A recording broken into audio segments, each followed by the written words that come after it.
We're here with Representative Brian Blake from the 19th District. How are you? I'm doing okay. The first couple of weeks has been a little hectic. Yeah, how was the first week? You know, there's a lot of ceremony, but you're still trying to meet with constituents, so it's difficult to fit everything in the schedule. Okay. Now, you moved your office. You're now in the legislative building. This is a slightly bigger office, and you have room for some stuff here that is interesting. Yeah, that's a set of elk horns from 1961 that a constituent's father shot down in Pacific County, and a beautiful set of horns. So you have a couple of bills right now that are quite interesting. In fact, one of them has been getting some press, the seafood labeling bill. Can you talk to us about that? Yeah, you know, when you go to the supermarket, you want to know that you're buying the product that's labeled. And there's been a problem over several years where there's been folks in the processing industry who will substitute fish products. And you should know that you're getting the quality of fish and the species of fish that you have chosen to purchase.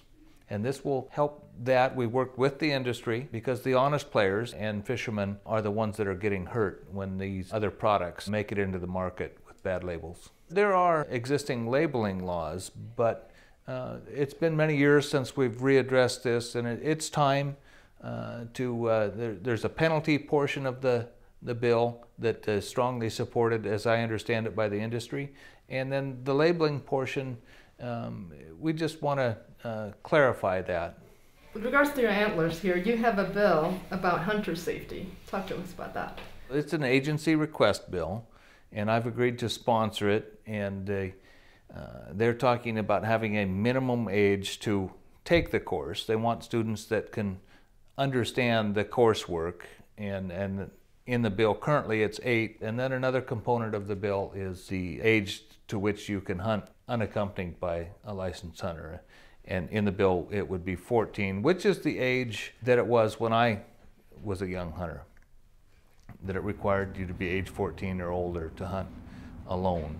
And there's been some talk of folks that want to reinstate that, so I'm willing to consider that. There's some opposition, but the thing that I think is important, that it does promote families recreating together, and so that's a part of it that I think the opponents may not be considering. But we'll have a hearing and find out where people stand. And your committee, the Agriculture and Natural Resources Committee, is going to be listening to some bills next week.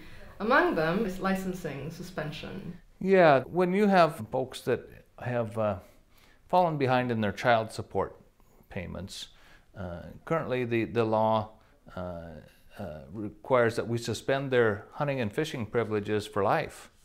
And so there's no incentive for them to work to get back in compliance and restore their fishing and hunting privileges. So we're working to find a way to incentivize them that they can restore their hunting and fishing privileges if they get compliant in their child support payments. And I think it's important that we give them that incentive, and I think it's important for families, and so looking forward to that.